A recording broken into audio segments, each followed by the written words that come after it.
Hello भावी शिक्षक और शिक्षिकाएं, कैसे हैं। उम्मीद करते हैं आप लोग बहुत अच्छे होंगे और आपकी पढ़ाई लिखाई भी बहुत अच्छा चल रहा होगा। और आज डीएलएड सेकेंड सेमेस्टर मैथ के क्वेश्चंस पढ़ने हैं हम लोगों को और धीरे धीरे पूरा कोर्स खत्म होने वाला है और पूरे लेक्चर्स आपको यूट्यूब पे मिल सकते हैं।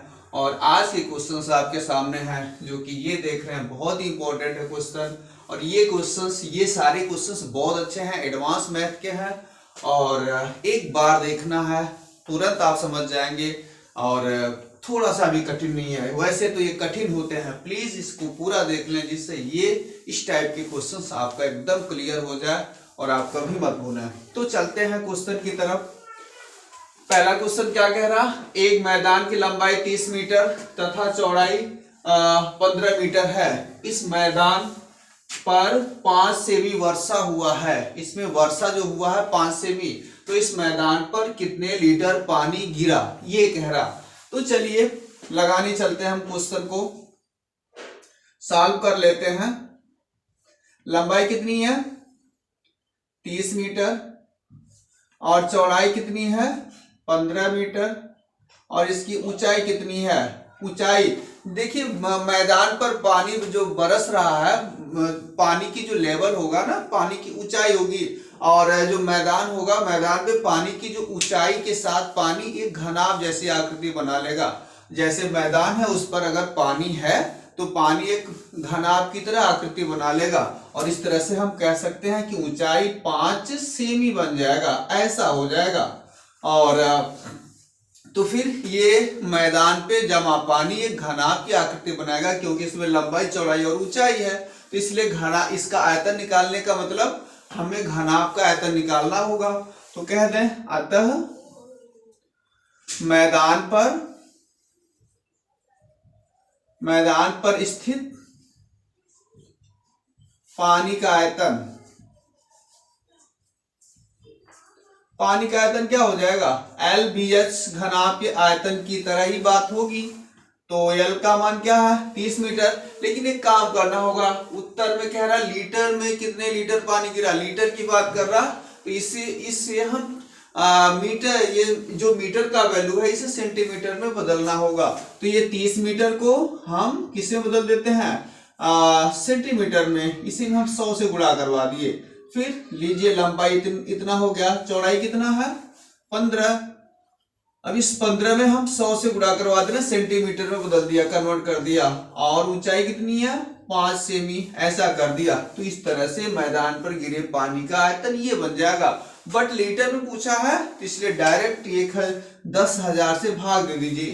कितने से 1000 से, 1000 से भाग दे देंगे हम। 1000 से आप सीधे सीधे भाग दीजिए और क्या हो जाएगा 1 2 3 1 2 3 3 जीरो यहां से कट जाता है और बचेगा क्या, अब यहाँ पे 15 गुणे 3 45 बचेगा और 15 गुणे 3 15 3 45 और 100 गुणे 5 500 ऐसा बचेगा।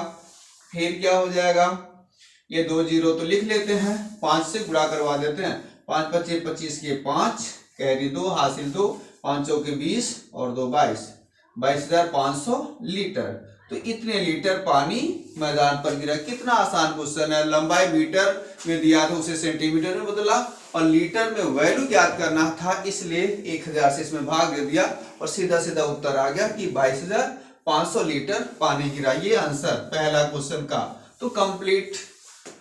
दूसरा क्वेश्चन क्या कह रहा, एक मैदान की लंबाई 80 सेमी, चौड़ाई 40 सेमी तथा ऊंचाई 1 मीटर 20 सेमी ऐसा दे रहा। तो घनाभ का आयतन मीटर में ज्ञात कीजिए। यहाँ पे कह रहा मीटर में ज्ञात कीजिए, तो इसका मतलब सारे जो यूनिट्स दिए गए हैं, सारे के सारे यूनिट्स को हमें मीटर में बदल लेना होगा। चलिए बदल लेते हैं। लंबाई कितना दिया है 80 सेमी दिया हुआ है, तो 80 बटे हम 100 कर देते हैं, मीटर में कन्वर्ट हो जाएगा और ये कट गया, मतलब 0.8 मीटर ऐसा बन जाएगा। चौड़ाई कितनी है 40 सेंटीमीटर, 40 बटे 100 कर दिया और 40 बटे 100 कर दिया, सेमी है, ये कट गया। फिर 0.4 मीटर ये बन गया, मीटर में ये भी कन्वर्ट हो गया। और ऊंचाई कितनी है ऊंचाई 1 मीटर 20 सेंटीमीटर मीन्स 1.2, 0 से भी कर दें कोई दिक्कत नहीं है, 1.20 हो जाता है। सिंपल सा आयतन अतः कह देंगे, अतः घनाभ का आयतन, घनाभ का आयतन, आयतन बराबर क्या होगा LBH। LBH मीन्स L का मान क्या है 0.8, B का मान क्या है 0.4 और S का मान क्या है 1.2।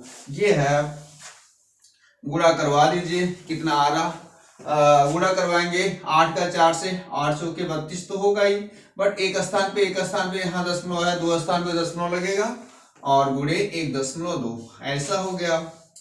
फिर हम गुणा करवा लेते हैं, गुणा इधर ही करवा के लिख लेते हैं। चलिए क्या हो जाएगा 12 का 2 से 12 दूनी 24 के 4 कैरी 2 और फिर 12 3 36, 36 और 2 38 हो जाता है। और कितने स्थान पे दशमलव लगेगा, बाईं तरफ एक स्थान इधर है, 2 स्थान इधर है, 3 स्थान पे, तो इस तरह से इतना मीटर क्यूब, इतना मीटर क्यूब इसका आंसर बन जाएगा। ठीक है, अगला क्वेश्चन क्या कह रहा, एकदम बहुत ही इंपॉर्टेंट सा है, एकदम परीक्षा उपयोगी है और बहुत कठिन भी है। तो ये मोस्ट IMP लिखा हुआ है ये क्वेश्चन। तो देखते हैं क्या कह रहा अगला क्वेश्चन, उसको पढ़िए। क्या कह रहा तीसरा क्वेश्चन, क्वेश्चन नंबर 3 कह रहा कि दो समरूप त्रिभुजों के परिमाप, पेरीमीटर कितने कितने दिया है, परिमाप कितने दिया हुआ है इनके, मान लेते हैं पेरीमीटर 1 40 सेंटीमीटर और पेरीमीटर नंबर 2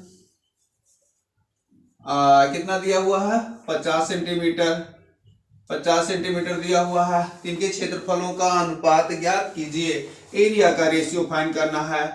तो क्या होता है A1/A2 मीन्स क्षेत्रफलों का जो अनुपात होता है परिमापों के वर्गों के अनुपात के बराबर होता है, ऐसा होता है दो समरूप त्रिभुजों में, ऐसा होता है, ये आपको याद रखना होगा। दो समरूप त्रिभुजों के क्षेत्रफलों का अनुपात उनके पैरामीटर के मतलब परिमापों के वर्गों के अनुपात के बराबर होता है, ऐसा होता है। फिर क्या हो जाएगा A1/A2 क्षेत्रफलों का अनुपात क्या हो गया, P1 मीन्स 40 और P2 मीन्स 50 का होल वर्ग कर दिया। अब बताइए 0 से 0 कैंसिल हो जाता है, अब बचा 4/5 का होल स्क्वायर, ये बनेगा। और इस तरह से क्या हो जाएगा, अतः ये कह देंगे, अतः A1 ratio A2 equal to क्या बनेगा 4 का वर्ग 16 और 5 का वर्ग 25, ये बन जाएगा 5 का वर्ग 25। अतः क्षेत्रफलों का अनुपात, अतः क्षेत्रफलों का